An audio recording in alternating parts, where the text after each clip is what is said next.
नमस्कार, आप देख रहे हैं न्यूज चक्र। मैं अभिसार शर्मा।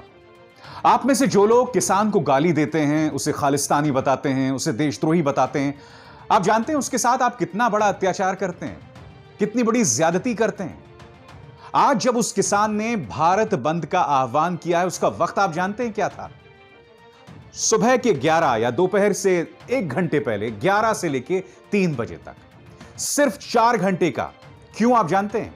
क्योंकि आप में से कई लोग अपने दफ्तर पहुंच सकें और 3 या 4 बजे के बाद फिर आसानी से अपने दफ्तर से अपने घर आ सकें। वो नहीं चाहता कि आपको किसी तरह की कोई समस्या पेश आए, मगर इस सरकार का फर्जी तंत्र, आप में से कई भक्त उसको लगातार गाली दे रहे हैं। मैं नहीं भूला हूं, मुंबई में भी इसी तरह से दोस्तों, जब महाराष्ट्र में किसान प्रदर्शन कर रहा था तो वो लगातार इस कोशिश में रहता था कि अगर कोई एम्बुलेंस जा रही है तो उसे जाने के लिए रास्ता मिले, आम इंसान को किसी भी तरह की कोई दिक्कत ना पेश आए। वो किसान इस तरह से आपका ख्याल रखता है। वो हमारा अन्नदाता भी है और वो इन चीजों को लेकर संवेदनशील है। जो ताजा किसान आंदोलन है ना दोस्तों, उसने पूरी कोशिश की है इसमें किसी तरह का कोई राजनीतिक दखल ना हो।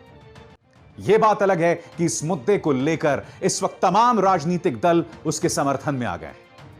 दक्षिण में डीएमके से लेकर उत्तर प्रदेश में समाजवादी पार्टी से लेकर दिल्ली में आम आदमी पार्टी और कांग्रेस, सब इसके समर्थन में है। सिर्फ एक पार्टी को छोड़ के, जिसका नाम है बीजेपी। वो बीजेपी जिसे शायद किसानों की जरूरत ही नहीं है। वो बीजेपी जो हिंदू मुस्लिम करके छद्म राष्ट्रवाद के सहारे जो है वोट हासिल कर लेती है। और इससे जुड़ा एक बहुत अहम मुद्दा, क्या इस देश के अंदर प्रदर्शन करना एक बहुत बड़ा गुनाह हो गया है? आखिर हम प्रोटेस्ट को क्रिमिनलाइज क्यों कर रहे हैं? प्रदर्शन का अपराधीकरण क्यों कर रहे हैं? यह मैं आपको तफसील से बताऊंगा, मगर उससे पहले आज का जो घटनाक्रम रहा वो बहुत ही त्वरित अंदाज में मैं आपको बताने वाला हूं।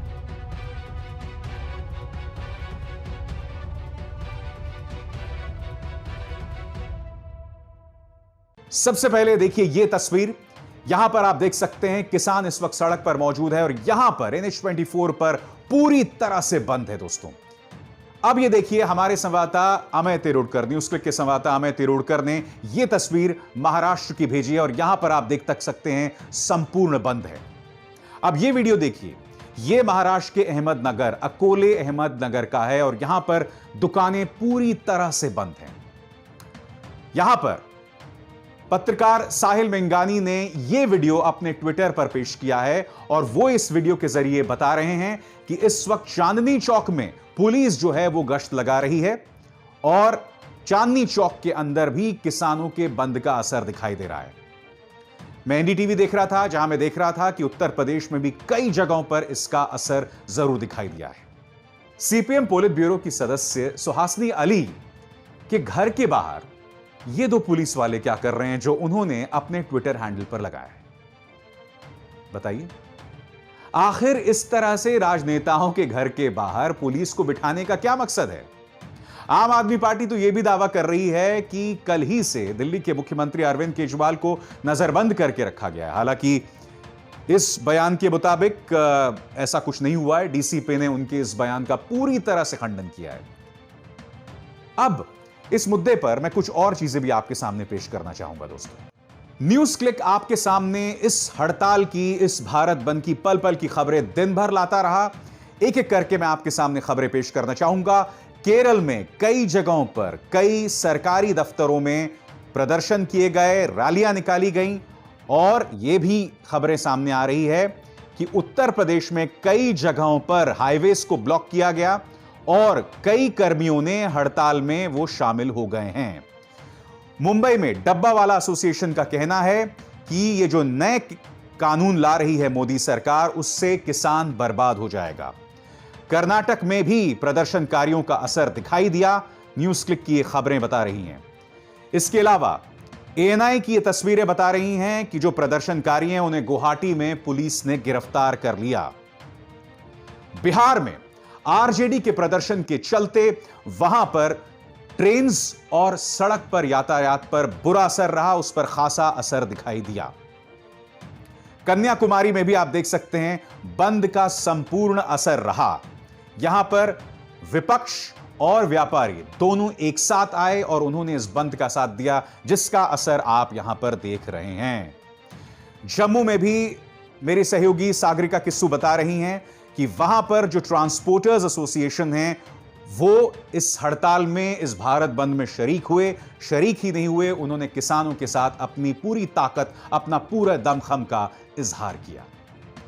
तो ये तमाम तस्वीरें देश भर से उभर कर आ रही हैं, मगर आज हमें कुछ प्रश्न उठाने की जरूरत है। क्या आप जानते हैं कि किसानों के इस बंद को, किसानों के इस प्रदर्शन को अंतर्राष्ट्रीय स्तर पर भी जो है समर्थन मिल रहा है?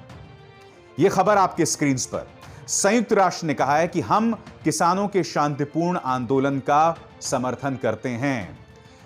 कनाडा के प्रधानमंत्री जस्टिन ट्रूडो ने भी इस बयान में, जो इस वक्त आपके स्क्रीन पे है, कहा था कि हम समर्थन करते हैं। यही नहीं, अमेरिका और ब्रिटेन के अंदर उनके कुछ सांसदों, उनके कुछ कांग्रेसमैन ने भी भारत में किसानों के प्रदर्शन का समर्थन किया है। अब मैं आपसे पूछना चाहता हूं कि क्या पूरी दुनिया को आप देशद्रोही बता देंगे? और क्या हम लोग शुतुरमुर्ग की तरह अपनी गर्दन को रेत में दफन कर देंगे कि हम इस आंदोलन को आंदोलन ही ना माने, आंदोलनकारियों को बदनाम करते रहें? यह बात अलग है कि सरकार उनसे एक तरफ संवाद भी कर रही है और दूसरी तरफ उनका जो प्रचार तंत्र है उन्हें बदनाम भी कर रहा है। पूरी दुनिया गलत है, बस बीजेपी और उसका प्रचार तंत्र ही सही है। यह कैसे हो सकता है भाई?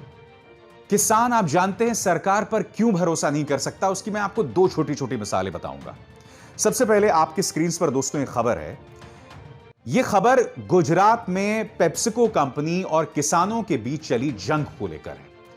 मुद्दा यह था, और एक एक करके मैं आपके सामने जो है पॉइंट्स रख रहा हूं। मुद्दा यह था कि गुजरात में पेप्सिको कंपनी ने आलू उत्पादकों से कॉन्ट्रैक्ट फार्मिंग का करार किया था। 4 आलू उत्पादकों की फसल को पेप्सिको ने खराब बताकर स्वीकार नहीं किया।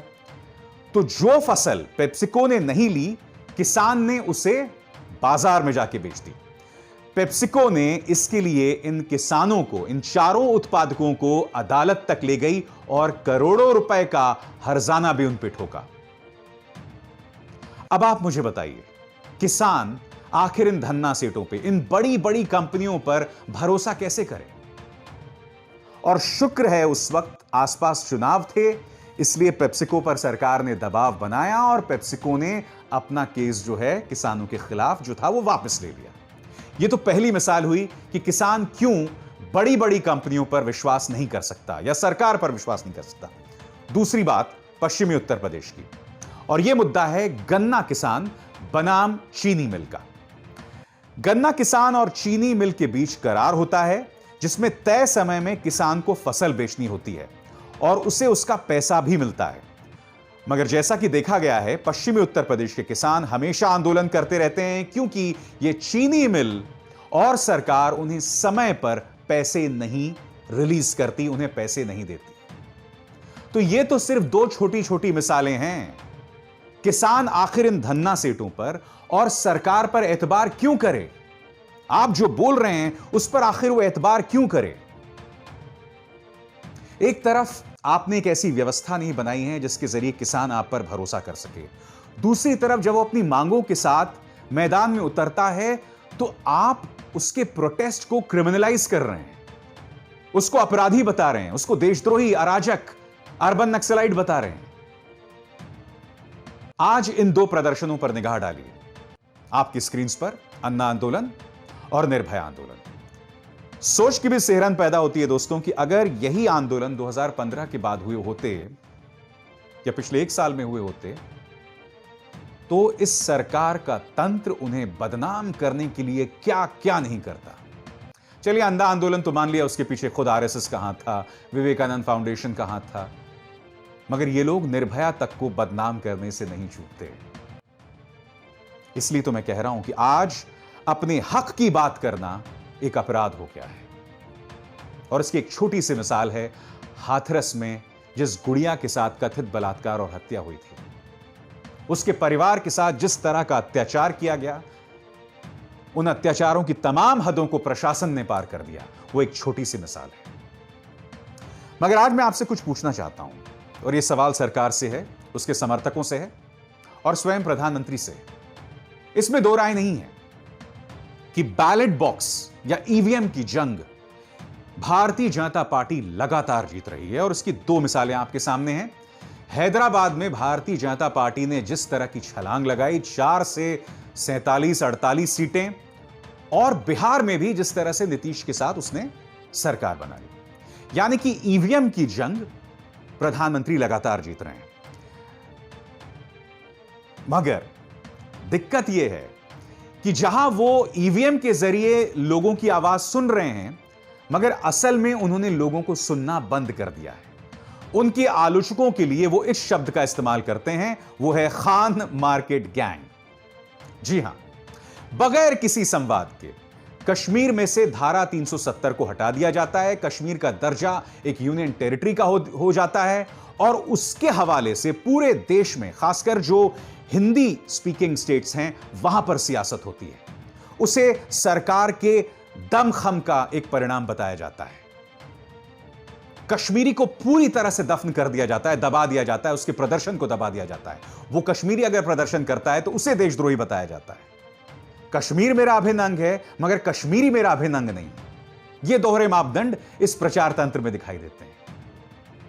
आप नागरिकता सीएए को लेकर एक बिल, एक कानून लेकर आते हैं, उसके खिलाफ लोगों को प्रदर्शन करने का पूरा हक है, मगर जब शाहीन बाग में लोग उतरते हैं तब आपका प्रचार तंत्र क्या कहता है?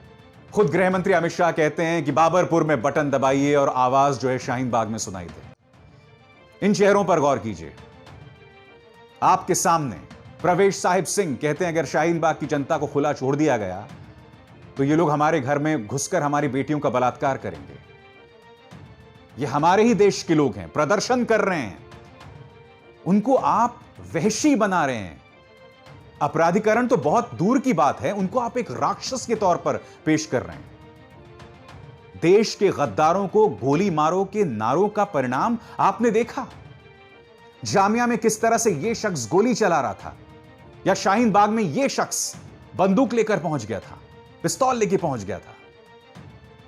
इस देश में प्रदर्शन करना आखिर क्यों गुनाह हो गया है? यह सरकार अब संसद की सूरत बदलने वाली है। सेंट्रल विस्टा प्रोजेक्ट के जरिए जो पूरा इलाका है उसकी शक्ल बदलने वाली है। मगर जहां संसद की शक्ल बदली जा रही है, उसका चरित्र और उसका असर लगातार इस सरकार के अंतर्गत खत्म होता जा रहा है। जिस तरह से किसान बिल पारित हुआ, वो तस्वीरें याद हैं कि नहीं आपको? आपको याद है कि नहीं कि रात में महात्मा गांधी की तस्वीर के सामने सांसदों ने प्रदर्शन किया, बगैर किसी चर्चा के, बगैर उसे बीएसी में भेजे उस बिल को पारित कर दिया गया। यानी कि ना प्रदर्शन जायज है, ना लोगों की आपत्ति जायज है, और एक लोकतांत्रिक सेटअप में लोगों का रुख भी, उनके अपने विचार मायने नहीं रखते हैं। मैं फिर आपको याद दिलाना चाहूंगा, वो किसान जिसने आज भारत बंद बुलाया था, मुद्दा यह नहीं कि बंद सफल रहा या नहीं रहा, मुद्दा यह है कि उसने आपकी सहूलियत का ख्याल रखा। और यह बंद का वक्त जो रहा, टाइमिंग्स जो रहा, उस वक्त रहा जब आप दफ्तर में थे। आप आसानी से दफ्तर पहुंच सकते थे और आसानी से दफ्तर से वापस आ सकते थे। उसने आपकी सहूलियत का ख्याल रखा, मगर प्रचार तंत्र ने उस पर लगातार निशाना साधा। न्यूज चक्र में बस इतना ही। आप विशार शर्मा को दीजिए इजाजत। नमस्कार।